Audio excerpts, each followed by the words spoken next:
अस्सलाम वालेकुम, welcome again to my channel. Hope so आप सभी ठीक ठाक होंगे। मैं भी शुक्र अल्हम्दुलिल्लाह बिल्कुल ठीक ठाक हूँ। तो जनाब ये व्लॉग पिछले व्लॉग से शुरू हो रहा है। मैंने पूरे किचन की जो है ना सारे डब्बे शब्बे क्लीन करके रखे थे। ये मसाले वाले डिब्बे और भी बहुत सारे डिब्बे थे जिनमें मैं रखती हूँ ना, बेसन हो गया, मैदा हो गया, या फिर जो भी फलियाँ मसाले चने वगैरह, वो सारी चीज़ें वाले डब्बे भी ना मैंने क्लीन किए थे। तो वहीं से मैंने व्लॉग शुरू किया और ये वाले ना इनको मैंने अच्छे से ड्राई होने दिया था और अब इनके अंदर ना मैं सारा वो डाल रही थी। गरम मसाला डाला पहले मैंने। गरम मसाला ना हमारा बड़े टाइम का ख़त्म हुआ हुआ था और जब भी कोई सूखी सब्ज़ी बनानी होती थी ना, आलू गोभी हो गई और इस तरह की, जैसे आलू गोश्त हो गया, तो ऊपर से जो गरम मसाले की पिसे हुए की खुशबू होती है ना, वो मुझे बहुत अच्छी लगती है। तो बड़ी देर से मुझे उसकी कमी महसूस होती थी। बस फिर मैंने अपने हस्बैंड से ना इस दफ़ा ज़्यादा सारा मंगवाया और तो मैंने कहा कि ना ये भी मैं रैक में भर लेती हूँ। तो बस वो मैंने भर के रखे हैं और हमने बनानी थी आज फ़िश और शाम का टाइम हो गया था। आज का व्लॉग जो है ना वो 2-3 दिन का मिला-जुला व्लॉग है और आप लोग देखते हैं और कमेंट करते हैं और अप्रिशिएट करते हैं, इसका बहुत शुक्रिया। आजकल मेरे व्लॉग 2-3 दिन के मिले-जुले आते हैं क्योंकि इतनी ज़्यादा कुछ एक्टिविटी भी नहीं होती है और फिर ये है कि 2-3 दिन के अंदर ना सारी चीज़ों का क्लिप्स लेके बहुत अच्छा सा एक व्लॉग बन जाता है। सो अभी मैंने यहाँ ना फ़िश के ऊपर लगाने के लिए थोड़ा सा सूखे धनिए को और थोड़ा सा ज़ीरा जो है ना उसको मैंने ड्राई रोस्ट कर लिया था और उसको मैंने पीस लिया था। साथ में मैंने साबुत लाल मिर्च भी ना पीस ली थी, तो मैंने इसके अंदर डाली, नमक डाल दी थी और मैंने लाल मिर्च और हल्दी डाल दी थी। साथ में ना मैंने बेसन डाल दिया था 4 से 5 चम्मच। वैसे जो है ना 2-3 चम्मच भी डालें ना तो बहुत अच्छा सा फ़िश का मसाला बन के रेडी हो जाता है, बड़ी कुरकुरी सी फ़िश बनती है। बस 2-3 चम्मच अगर आप बेसन के डाल देना, लेकिन मैंने थोड़ा सा ज़्यादा डाला था क्योंकि मेरे जो हस्बैंड है ना उनको होता है कि ज़्यादा सारा बेसन लगाओ। वो अभी भी इस बेसन को भी कम बोल रहे थे। वो कह रहे थे कि बहुत ज़्यादा बेसन की तह लगाएँ ना ऊपर, हालाँकि मुझे पता होता है उन्होंने बाद में थोड़ी-सी खानी होती है, बाकी सारी उतार के साइड पे रख देंगे। लेकिन पता नहीं उनको कि शायद कोई बाहर की फ़िश याद आ रही थी, क्योंकि मुझे याद है हम एक ना फ़िश शॉप थी, काफ़ी मशहूर थी लाहौर में ना, हम वहाँ से फ़िश खाया करते थे बड़ा अरसा पहले। मेरे बच्चे भी बहुत छोटे थे उस टाइम पे, या फिर ना आई थिंक शादी के मेरे बाद की नई-नई बात है। तो वहाँ पे ना वो बहुत सारी बेसन अच्छा खासा लगा के ना फ़िश बनाया करते थे। तो आई थिंक मुझे लगता है उनको वो याद आ रही थी और वो मुझे कह रहे थे कि ज़्यादा सारा बेसन लगाओ ऊपर। सो मैंने इस मसाले के अंदर लहसुन अदरक डाल दिया था पिसा हुआ और साथ में ना मैंने इसके अंदर थोड़ा-सा गरम मसाला भी ऐड किया था और लेमन मैंने काफ़ी ढेर सारे ऐड कर लिए थे, तकरीबन अपने मतलब मसाले के हिसाब से। बस थोड़ा-थोड़ा सा मैंने इसके अंदर पानी डाला है, इसका अच्छा सा एक मिक्सचर तैयार हो जाएगा और ये इसकी कंसिस्टेंसी कुछ इस तरह से होगी। फ़िश जो है ना वो अच्छे से धो के ड्राई कर ली थी, क्योंकि अगर फ़िश आपकी थोड़ी-सी पानी वाली है ना, अच्छे से धोने के बाद वो वेट है, अच्छे से ड्राई नहीं ना हुई, खुश्क नहीं हुई, तो फिर मसाला ना पानी उसके अंदर वो फ़िश अपना छोड़ देती है और सारा मसाला ना उसकी कोटिंग फ़िश के ऊपर से उतर जाती है। तो बस ये मैं थोड़ा-सा ख़्याल करती हूँ कि फ़िश जो है ना वो मैं धोने के बाद ना इस तरह जाली की टोकरी में रख देती हूँ ताकि अच्छे से ना वो खुद ही से ड्राई हो जाए, या फिर कोई दस्तरखान या पोना वगैरह लेके भी आप उसको अच्छे से ड्राई कर सकते हैं। सो ये वाला जो मसाला है ना बड़ा ज़बरदस्त होममेड सा बन के रेडी हो जाता है और मैंने 2 ऑयल के चम्मच भी डाले थे इस मसाले में, मैं आपको बताना भूल गई हूँ। तो मैंने कभी भी ना फ़िश मसाला बाहर से मँगवा के ना यूज़ नहीं किया, बहुत कम शायद मैं मँगवाऊँ 1 आधा डिब्बा, लेकिन कभी उसकी भी ज़रूरत नहीं पड़ी। मैं इसी तरह जो है फ़िश के ऊपर मसाला लगा देती हूँ। अच्छा, दूसरा ये ना कि फ़िश जो है ना वो बहुत मज़े की बनती है अगर पुरानी पड़ी हो ना फ्रिज में, या आप लोगों ने भी शायद ट्राई करके देखी हो बात। नई-नई फ़िश आए ना और आप उसी टाइम धो के बनाए ना तो उसके अंदर वो जायका ही नहीं होता है।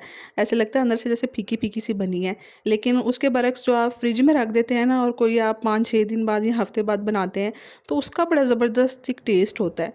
तो मैं तो जो फ़िश को मसाला लेके आता है ना बाहर से, जो अक्सर दुकान वाले फ़िश बेचने वाले इसके ऊपर एक मसाला की कोटिंग करके लगा देते हैं, तो मैं तो उसको वॉश ही नहीं करती, मैं इसी तरह फ्रिज में रख देती हूँ। मुझे लगता है वो मसाला जो है ना काफ़ी अंदर अच्छे से रच बस जाता है और उसका भी बड़ा एक अच्छा फ़िश के अंदर टेस्ट आता है। तो मैं फिर इसी तरह जब मैंने यूज़ करनी हो तो फिर मैं ना उसको धो लेती हूँ। सो अभी मैंने यहाँ पे फ़िश के लिए ऑयल गरम करने के लिए रखा है और ऑयल भी मैं थोड़ा-सा ही लेती हूँ, यानी शैलो फ्राई समझ लें होती है फ़िश। डीप फ्राई मैं ना इसलिए भी नहीं करती हूँ क्योंकि मैं समझती हूँ कि ऑयल ज़्यादा ज़ाया हो जाएगा और ज़्यादा ज़ाया होने का भी नहीं होता है मुझे। वो ऑयल बाद में यूज़ तो हो जाता है, लेकिन ना फिर उसमें एक फ़िश की स्मेल सी होती है। तो फिर दूसरी दफ़ा मैं कहती हूँ पता नहीं कब फ्राई करनी है मैंने और ये ऑयल इतनी देर के लिए पड़ा रहेगा। इसलिए मैं तकरीबन ना इतना ऑयल यूज़ करती हूँ कि फ़िश भी अच्छे से उसके अंदर फ्राई हो जाए दोनों साइडों से, और मेरा ना ऑयल भी बहुत ज़्यादा वेस्ट ना हो कि मुझे अलग से फिर फ़िश का ऑयल ना निकाल के रखना पड़े, क्योंकि फ़िश के ऑयल में ना एक ख़ास फ़िश की स्मेल सी आ जाती है और फिर वो अगर आप डालते हैं ना हंडिया वगैरह में दूसरे में, तो उसमें भी फिर वो उसकी थोड़ी बहुत ना स्मेल सी आती है।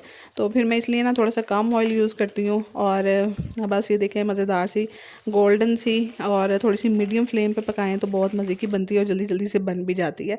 तो जनाब फ़िश बनाने के बाद ना चूल्हे का तो बहुत बुरा हाल हो गया था, और ना मैं काफ़ी दिनों से नोटिस भी कर रही थी कि चूल्हा ना मैं अपना ये स्टोव अच्छे से क्लीन करूँ। वैसे मैं ना ऊपर इसी तरह क्लीन कर देती थी, लेकिन ना जब तक इसको धो ना लूँ तो इसकी ग्रीस जो निकलती है ना धोने से, वो सही धोने से ये साफ़ होता है। तो रोज़ रोज़ तो नहीं धोती मैं, ये है कि 2-3 हफ्तों के बाद एक दफ़ा इस तरह नीचे उतार लेती हूँ शेल्फ़ से, और फिर ना अच्छे से साबुन लगा के ब्रश की मदद से यूज़ करके ना सारा फिर अच्छे से इसकी ग्रीस निकल जाती है। और इस तरह ये एक दफ़ा अच्छे से साफ़ हो जाए ना, तो फिर ये तकरीबन 1 हफ़्ता तो बड़ा ऐसे नीट क्लीन रहेगा। फिर आहिस्ता-आहिस्ता से ऑयल के छींटे पड़ना शुरू हो जाएँगे, तो फिर मैं ऊपर इसको साफ़ तो करती रहती हूँ, लेकिन जिस तरह धोने से तसल्ली मिलती है ना, उस तरीके से नहीं मिलती मुझे। धो के ऐसे बहुत नीट क्लीन निकल आता है। तो बस फिर मैंने ना चूल्हे को वॉश किया, और आज जो है वो बच्चों का लास्ट पेपर था। तो 2-3 दिन का क्लिप है ये, तो मतलब मैंने आपको बताया ना 2-3 दिन का व्लॉग है, सो ये अगले नेक्स्ट डे का है। तो बच्चे आज लास्ट पेपर देने जा रहे थे, और इतने ज़्यादा खुश थे ना कि क्योंकि बच्चों के पीछे बिल्कुल पूरे वीक कोई छुट्टी नहीं थी ना पेपर्स में, तो लगातार पेपर हो रहे थे। आपको पता है बच्चे पेपर दे के आए, फिर अगला पेपर याद करना हो, फिर वो नींद भी आई होती है बच्चों को खाना खाने के बाद। तो सो आज बड़े ही रिलैक्स महसूस कर रहे थे, क्योंकि एक का नाज़रा का पेपर था और हादिया का उर्दू का पेपर था। तो बस आज 12 बजे सोच रहे थे कि आएँगे, आराम से सोएँगे, टीवी देखेंगे। हालाँकि मुझे पता है जब बच्चों का पेपर ख़त्म हो जाए ना, फिर बच्चों को नींद भी नहीं आती है। अपनी नींद भरी आँखों के साथ ये 3-3 घंटे टीवी देखेंगी और इनको नींद नहीं आएगी, लेकिन पढ़ाई का नाम सुनते ना बच्चों को बहुत नींद आती है। तो यहाँ पे बस सब्जियाँ आई हुई हैं, और बच्चों के जाने के बाद जो है ना वो मैंने ये सब्जियाँ वगैरह समेटी हैं।